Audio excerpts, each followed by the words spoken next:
Going live. All right, it looks like we are live on YouTube. Welcome y'all to the OpenJS Foundation Standards Working Group meeting. Yay. We have several agenda items today. Let me start with announcements though. Any announcements to share beyond kind of the repeat of what we shared during the CPC meeting? Summit planning is happening, and oh boy, is it happening. I'm very excited about it. You should be too. There's like 110 people already registered for the summit. We need to, as a standards working group, figure out what sessions we might want to organize for/during summit. If we have time today, I would love to take time to have that discussion. So that's one thing. Second thing is the Node AMA, Node-RED AMA is tomorrow morning. Donovan, you might find that interesting. And then obviously the news from last week, which hopefully you all have seen by now, that the OpenJS World Conference and the Collab Summit have 100% moved online. So those are remote experiences, and the schedule is out and it looks really good. So, you know, please, if you haven't already done so, register and help us spread the word. I know a lot of people were kind of waiting to make a decision based on what happened. So, you know, in terms of whether it's going to still be in Austin or not. I'm going to miss the tacos and barbecue and empanadas, but I will just eat that for dinner all that week and it'll be fun. All right. Any other announcements? Nope. All right, let's go dive on into our agenda items for today. And I also wanted to add one that didn't get tagged because it got added late, which is the OSI affiliation. And, you know, maybe we can start with that one actually, because I think the others are pretty related. Let me pull it up.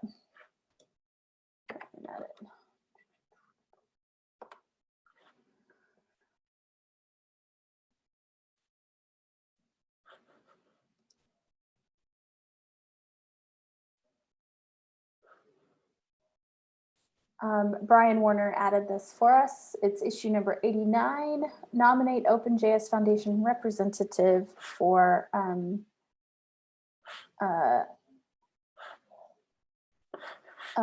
here we go. I'm gonna add that here. Okay, so we are looking to collect self-nominations for this, and Miles, you can maybe provide more context and background here on the OSI topic if you like, but it's fairly straightforward. Go ahead.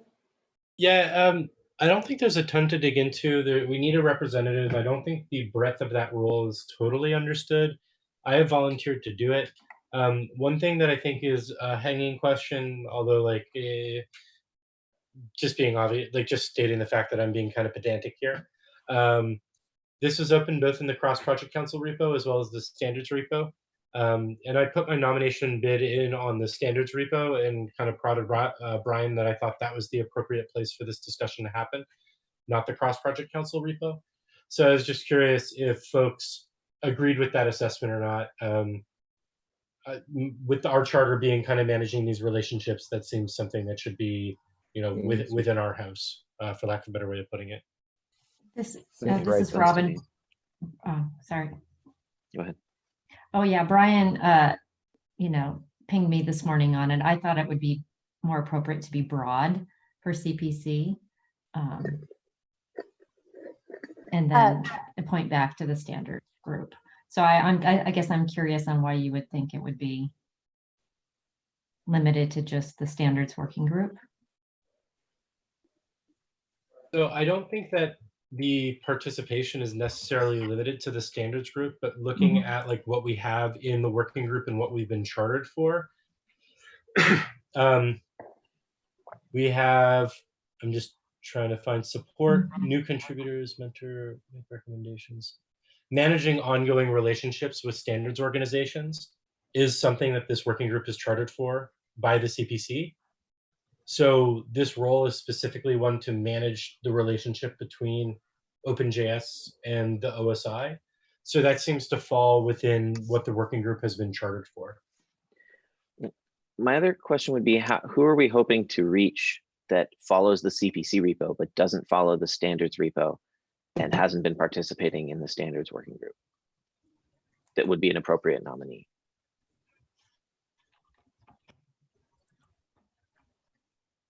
I'm not sure. So I think my personal opinion is that posting the fact that we're looking for nominees for this is like, I think it's okay to cross post that at the CPC level, because probably a lot of projects that you know, if they're only paying attention but not all the way, like they may be looking at the CPC more frequently than the standards. So I think the cross posting thing, Brian asked me what I thought, and I said, you know, porque no los dos, let's like do it both places. But I do agree that like this group, it is our mandate to sort of like organize the nominees and kind of coordinate that. So I think that the nomination should be taken on this repo, but the fact that nominations are open, broadcasted broadly. And I guess I guess it was just the definition of OSI being a standard setting organization.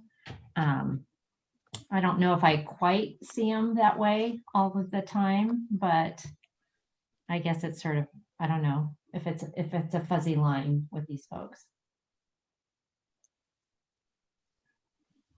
I mean, I think that maybe that requires massaging the language in the charter then, if we want to because I could see your point about like broadening. Like in the case of the OSI, the request for membership did come from the standards working group, which was approved by the Cross Project Council. To be clear, I'm totally huge +1 on cross posting. I would say we could even go further and cross post to like all of the individual repos of like projects if we wanted to like broaden the search. Although I recognize we need to balance like how much is noise. But with that being said, like I guess the big thing for me was like it seemed to fall within our charter, and I don't want to be like, it's not a hill I want to die on, but I do think that it's important that if we charter working groups and tell them that they own certain things, that we kind of respect that and make just make it the way in which we kind of run things here.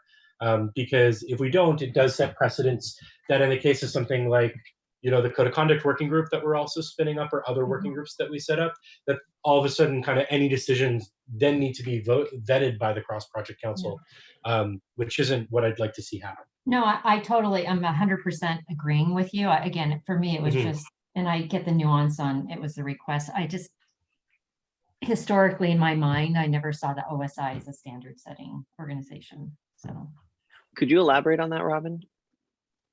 Well, like, I mean, I what do you see understand who them they as? are and what they do, but it's, I don't know, maybe because they're not setting technical specifications completely. I don't know. It's, yeah, I think for a lot of open source, for a lot of standards organizations, this is a little bit of a gray area. Like W3C doesn't technically see themselves as a standards body in some cases, but in other ones they plainly are. So again, like they were geared toward creating recommendations and not standards, but in practice they're standards. So right. I I get what you're saying, but I And think again, I have a historical lens that's different, you know, different, I guess. It's just based on my experience, and I'm always learning. So this is a good learning moment for me, but Thinking about this a little bit though, Robin, like, and to the point that you raised, there will be ambiguity here. So perhaps like what might be a good use of a little bit of time, and it shouldn't be much, is maybe clarifying in our charter that it's management of relationships with standards bodies and other third-party organizations as identified by the working group. And the yeah. working group can keep a list of what those groups are. Because I could imagine, like, I think the OSI is one that's on the line, but perhaps there's an organization that we want to participate in that isn't so clearly, standards, but is related to it and is something our working group wants to manage the relationship with. Mhm. So I think maybe working a little more flexibility Yeah. into the charter that would also give the CPC an opportunity to let us know if that is in scope or not.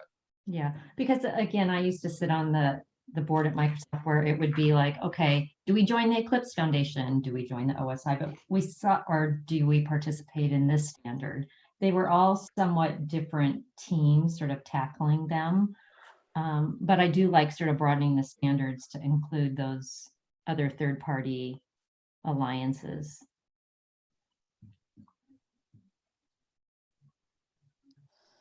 So I think there's a couple of things. One is, we just needed to let everybody know that this is open and that we're looking for nominations. The second piece is this is going to be open for about another week.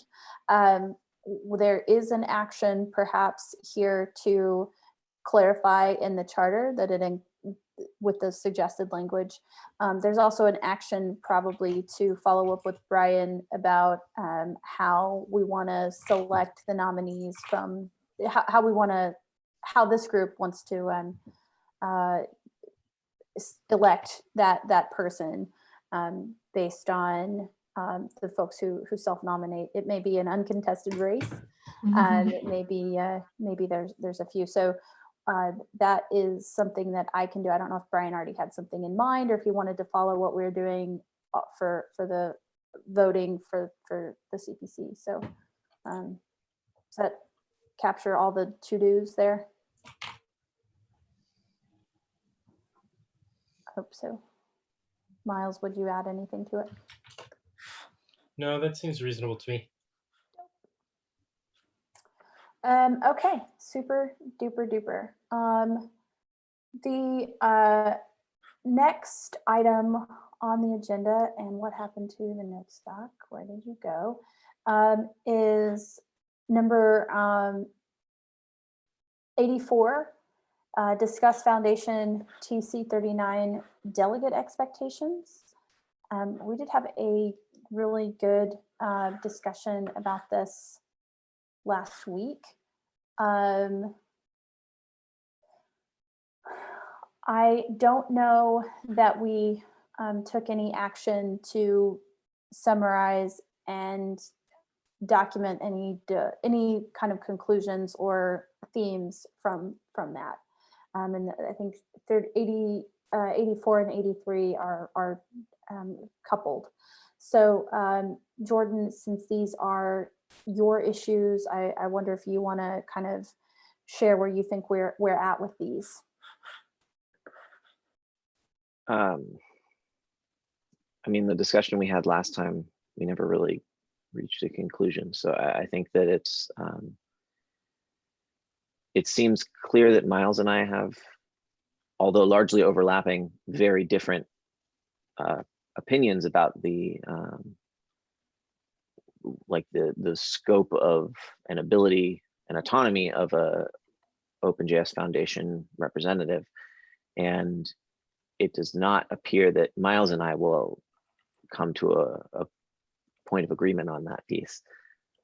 So it seems like it would be beneficial to have the rest of this group weigh in as to whether they think that Miles' perspective, my perspective, or an alternative perspective is more what they're thinking. And then once we kind of have gathered that data, like, I mean, as Miles has stated, if everyone, like, you know, and I would say the same, if almost everyone agrees with one perspective, then that's probably the one the group should pick. But we can't know that unless everyone's willing to voice their perspective, which I don't know if anyone else really has, or at least hasn't in the issue. So I think maybe just to refresh, since it's been about 2 weeks and Sure.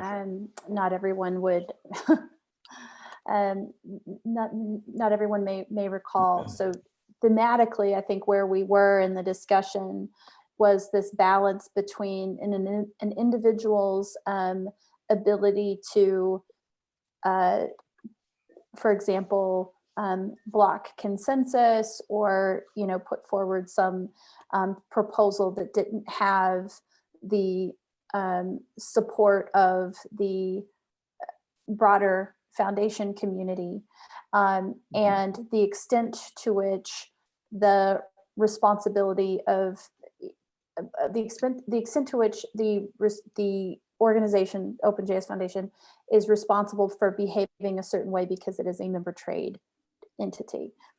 Right. Like, so the circumstances being like when the foundation has an opinion, meaning like there's a consensus among this group or among projects or whatever that something should proceed or should advance or not advance, then like the one bucket is it's incumbent, what should the delegate do or the representative do? And it seems largely apparent that they should push that consensus opinion. They may perhaps offer a personal disagreement with that, but that should not obstruct putting the foundation's preference into practice. Then the second bucket is when the foundation has no opinion or has not offered one, and at which point, the individual can offer their own opinion. The point of contention being, can the individual then block progress specifically without the consensus of the foundation saying, yes, you should block this? And my perspective is that in the absence of a clear directive from the foundation, the delegate should be trusted to do whatever they see fit, with the understanding that they're going to have to justify it later. And Miles's perspective is that, and please, Miles, chip in if I'm not giving it its due, but is roughly that blocking is a hammer that should never be used without the explicit intention of the foundation to use that. And everything beyond that, I think we all largely agree that, like, as long as you're clear about what hats you're wearing, expressing opinions is always fine, right? So it's really just about blocking, I think, is the point of in the absence of direction. Is there perhaps something that's a little bit in between these two positions, in that like we could give advice at a minimum that we don't like to block, like, without explicitly prohibiting it? We could say it's not generally a good practice for us to block without some kind of foundation consensus, and perhaps recommend, like, I don't know if this happens in like TC39. I expect to actually probably not the way that it works, but it has happened in W3C forums before, where there was the participant had a sense that their larger organization might block, but wasn't sure, and it sort of reserved their right to block until they could confirm. And if that's an option, then the pairing of some advice and a facility for people to check in seems like it would go a long way. Because I do feel like I kind of tend to agree with Miles that it's like a hammer that we should probably be careful about using.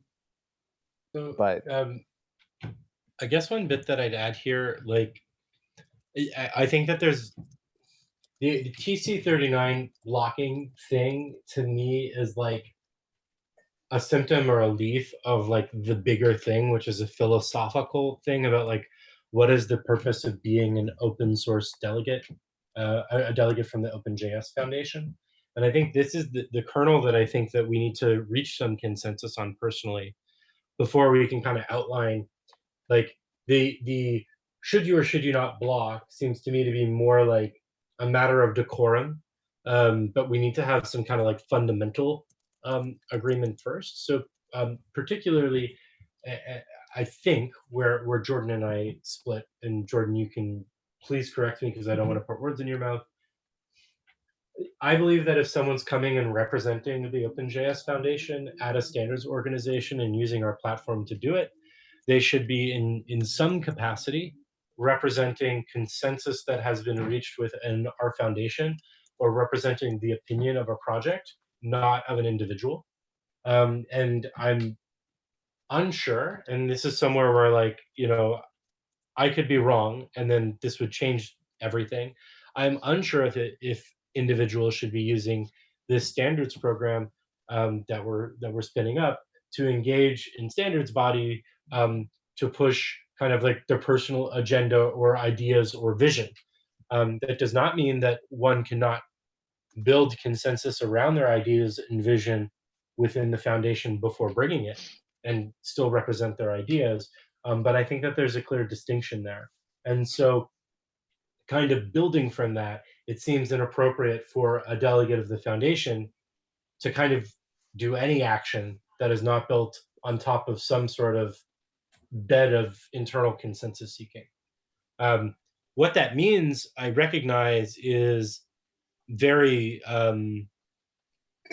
ambiguous. And I think that within that ambiguity, there's a lot of room to figure out how to act appropriately. But like to me, that's kind of like the core philosophy that I've been trying to encapsulate here. They represent the foundation, not themselves. Right. And in my experience in TC39 is that everyone in the room has the ability or potential to represent both themselves and the company they're representing.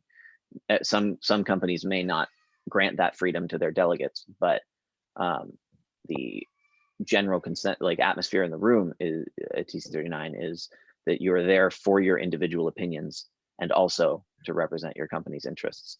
And many times delegates will say, you know, my personal opinion is this, but that is not my company's position, right? And like, will then not block because the company doesn't want, et cetera. But anyway, I was just establishing that at least within TC39 that is a norm, that individuals often push their own agendas, and except when they are in direct conflict with their company or their, you know, the group they're representing's interests.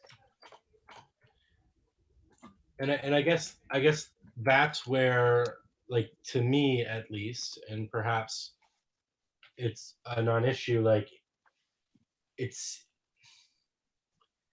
seems like, I think that there's a difference between someone being in a room and like kind of sharing their opinion with people, and like to do an action like blocking is utilizing like the power that's vested in them to like do like to change the process.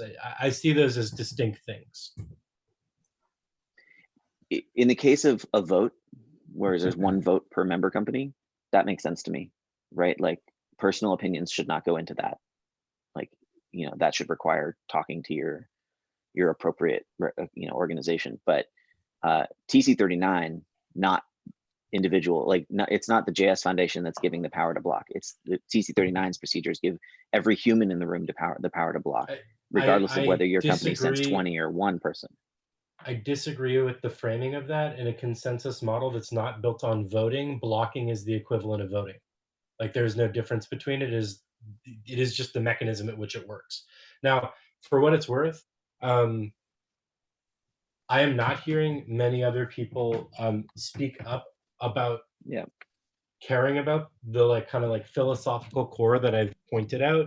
And so with that said, you know, like I'll do one more call to the room. If anyone kind of agrees with where I'm coming from, I'd love to hear it. If they disagree, cool. If no one else has any strong opinions, I will drop the points that I've raised right now. But but kind of under the assumption that, you know, if I see things in the future operating in a way that makes me uncomfortable, I will be bringing this back up. So I see Mike. Mike, I went ahead and added my thoughts from last meeting to the bug, just to reiterate them very briefly here. I think when we send the delegate, we're sending them for their ability to, you know, because for their judgment and their understanding of the project's needs. And sometimes things will come up that seem clearly in the foundation's interest, but which we haven't built consensus on. And I like the phrasing about you know, actions should be built on a bed of consensus, or, you know, a foundation of consensus. But sometimes that's not the case, and I think we can avoid unpleasant surprises if we, you know, by adopting procedures where we do the most we can to build consensus ahead of time and make it clear that if a consensus has been reached, then you know, their duty is to act in to advance that consensus. Brian. So I just wanted to say that I thought I was kind of agreeing with the philosophical point that Miles was making, especially about blocking and it being a similar thing to voting. So I would like be very wary of not at least mentioning it. But I also think that like there needs to be some way that if that is your, like if it is a possibility that you can do that, that there is facility for us to do that, because you, like, getting you into the room and allowing you to participate as an individual is definitely one thing. And knowing something about our projects gives you some kind of like representative idea where you like are trying to represent the interests of your projects. But like that's a broad statement, and I don't know that currently we have a good facility for like building consensus on lots of individual things. But blocking is a very like would be a very discrete question, so having a process around that seems like valuable to me, because I do agree with what Miles is saying. To just add a little bit to that, Brian, is something that I mentioned last week. I don't think that consensus across the entire organization should at all be even like a requirement. It is very possible we have a breadth of different projects. What Lodash wants isn't necessarily what Node wants, isn't necessarily what Express wants. So it's like, you know, it would be naive for us to assume that our whole foundation would agree on every single issue. What's important to me is that at least like it's just the philosophy that someone walks into the room as like, and I know that this is very squiggly, but I want people who are coming and representing OpenJS to be consciously and actively representing the foundation when they go into the space. But I also would like the JS Foundation to maintain the right to block if something were to rise to that level, that we had a fairly unanimous sort of feeling that we should, right? Mm-hmm. Yeah. I would even say that it should be possible to block without like any sort of unanimous feeling. There just needs to be Sure. some sort I mean, of some kind of that it's representing. Right. Because there is a benefit to sort of like speaking with a voice of a solid group of people behind you on that I think is like one of the benefits of having, you know, a group of projects, you know, involved together. So If I may ask Christian or Donovan, just to make sure, you know, we're not dominating when you may have other insight or thoughts. I just kind of want to support what Mike just said. I mean, it's a really important that you clarify what the delegate expectations are within the OpenJS Foundation as well as without. And if you're going to give someone the, excuse me, the blocking hammer, then they need to have made sure they've established that that's what the organization wants. So how do you go about gathering consensus within OpenJS Foundation? That's honestly what I think is missing from here, because the blocking should be something that's owned only by the organization, so that you have to build a consensus and able to wield that. So I'm curious what the processes are there internally.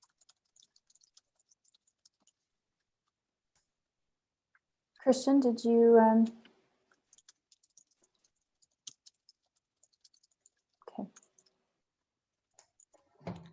Yeah, and I spoke up last week supporting Miles' thinking as well, just in a neutral organization. And if you perhaps have projects that may not agree, how and when would you really want to go to bat for something to block something? Not quite fully understanding. Like, is that just a step too far too soon for the scope? That was the nature of my comment, is that like it may be beneficial to give advice to the effect that maybe don't, and we'll figure out the mechanisms for which we would choose to do that as a different issue. And I indicated last time that and this today as well, that any action like which largely is blocking in TC39 at least, it would have to be justified after the fact. It would have to be explained, right? Like I can't, like if I was the representative, I couldn't just block a bunch of stuff and then show up and be like, what, I did what I wanted to do. Like I have to, you know, have reasons and like, you know, be like more or less answerable to this group. So like I am not advocating for full individual autonomy with no accountability. I am just I'm just advocating for not constraining the actions of a delegate. And then, you know, it's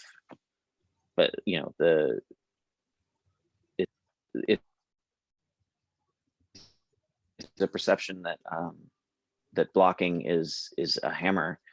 To me, that does not match how it's used in TC39, but maybe it would be in other places. But like, I mean,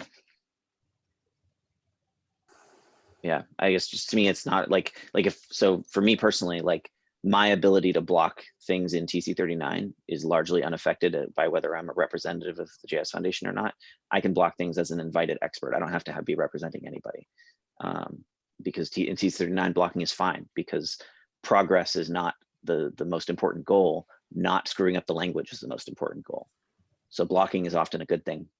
No progress is often seen as a good thing, and that's not the case in other consensus atmospheres necessarily, but it often is in TC39, and not necessarily in everyone's perspective, but in the perspective of many in that room. So you know, I feel like that's maybe where the difference comes from. I want to wrap this topic, because there's another topic that I think is very important and may help us. But before I move us on, I want to encourage everyone to bring their thoughts to the GitHub issue, and thank you to the anonymous rabbit who is documenting our notes here and has suggested this is an action item to bring this to issue 84. I think we've had a really good and productive discussion, and we still have some bits to work out, particularly as it may play out in the unique environment of TC39 compared to other organizations. For example, the W3C has something much more like ongoing to on this sort of thing. So I think that makes sense as the next step, and we will try to nail down these areas where we're in alignment and what needs to be answered to go on from there. Does that sound good? Cool. Great. I would like to move us to issue number 80, which is craft the standards working group mission statement. And I believe we have a PR from one Mike Samuel, and that is number 88. So I will pop a link to this in our chats as well. Mike, would you like to share this?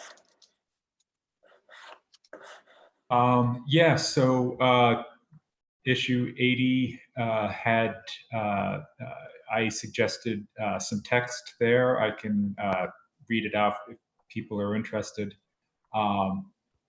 It was there for 2 weeks, so I thought I'd just turn it into a PR. So the text is, I could just put it in the document so that people can see it. The standards working group actively monitors evolving standards to educate projects about developments that might affect them, and helps projects formulate standards strategies and advance them before standards bodies.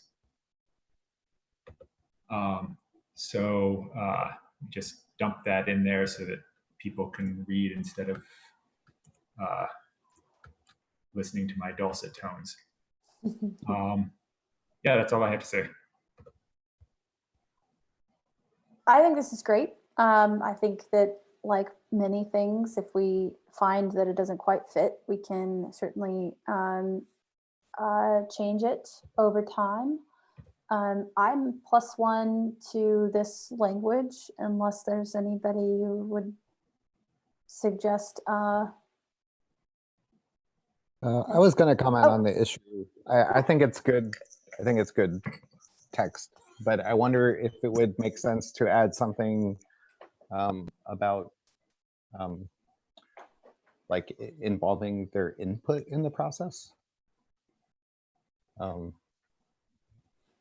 Because I guess it sort of implies that in a way, but it doesn't say it, and I think that's a good thing that we can do, is to provide opportunities for our projects' thoughts and input into the process. Like into the, like, for example, into proposals that are developing and things like that. Mm-hmm.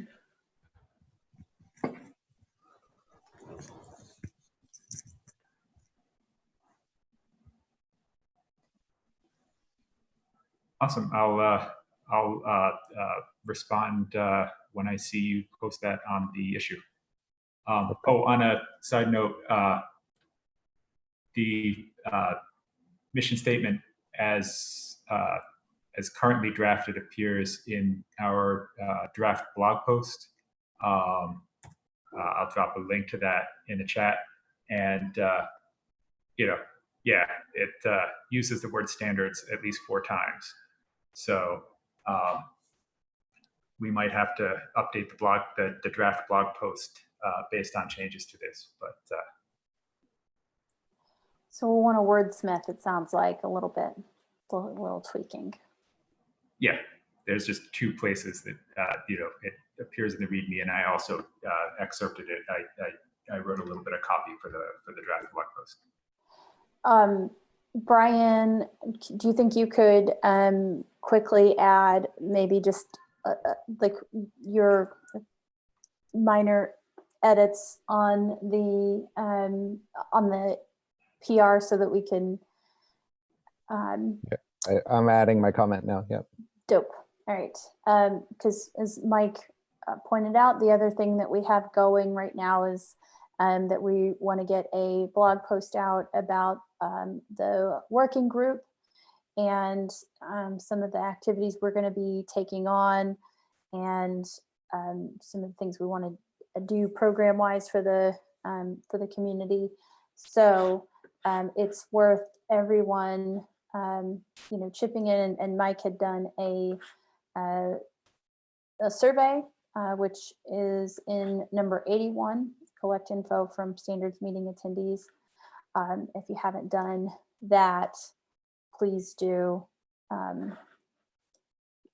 Please do that. All right. Do we want to take a minute and see on that blog post, see if there's, maybe take a second and just do a quick, well, I'm loading it right now.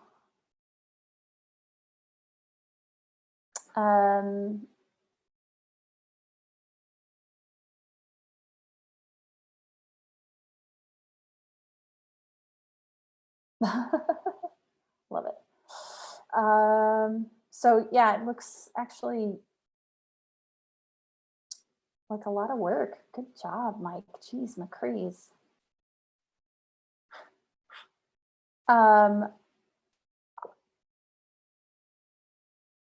What, Mike, I guess I should ask you, what would you like for, what can we do to make the, be most helpful here and additive to your, what you've done? Because so you already mentioned one thing. I collated the stats that I've currently got from that Google form, the one from issue 87, and kind of put them in there. But if people have more thoughts, that's great. The biggest thing, all of the kind of to-dos that I've gone in there are in header 1, so that they're easy to find. But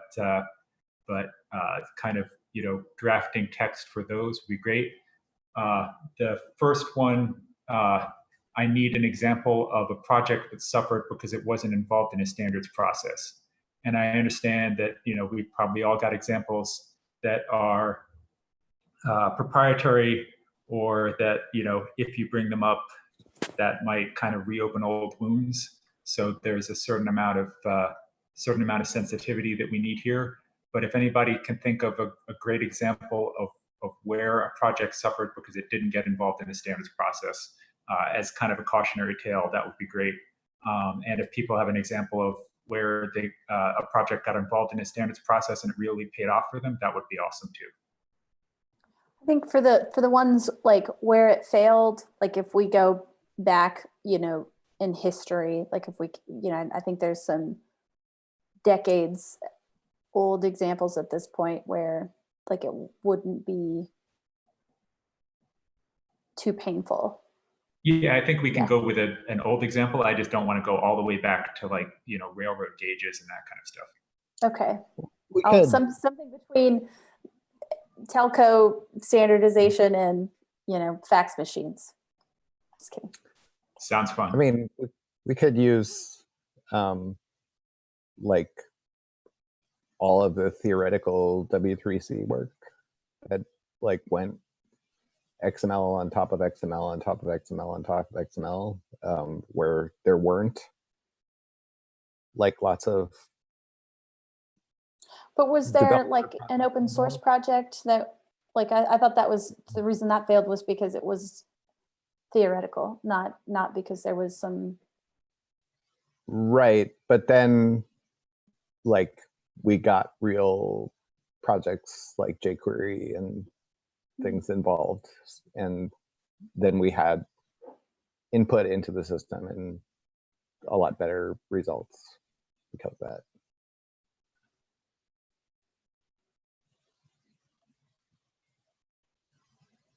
I mean, it's a little bit more concrete than railroad examples and telcos and things. Yeah, I was being a little cheeky. I wouldn't want to use anything like that, but I think there's some, to your point, Brian, good examples from the XML days, and that you know, probably that can be drawn out to use for both like good and bad examples. But okay, so we're all to comment, read, and add our data in to the form. Just like keeping that we're basically at the top of the hour. I've actually got to run, but if people want to just like put their examples in the comments, I'm happy to actually draft the copy. Awesome. Thank you for all your work on this, Mike. It looks great, and I love the XKCD in there. So, all right. So I think you actually mentioned the XKCD in the Slack, so that's credit to you. Oh, cool. I did. All right. So we've got a couple of things we're going to make progress on. We're going to make progress on this blog post. We're going to make progress on issue 84. And the other thing we didn't do today that I had hoped and suggested at the beginning of the hour was on our collab summit sessions. I'd love to focus on that next time. Is there anything else that anybody would like to add in the last maybe 2 minutes? I want to try and end this early. It's been in meetings all day. Go team. Go team. All right, cool. Great. Well, I appreciate everyone for your input and for making time. It's really good to see y'all. Hope you have a wonderful day. You're awesome. Thanks, everyone. Good discussions. Thanks. Take care. Everyone. Bye. Bye.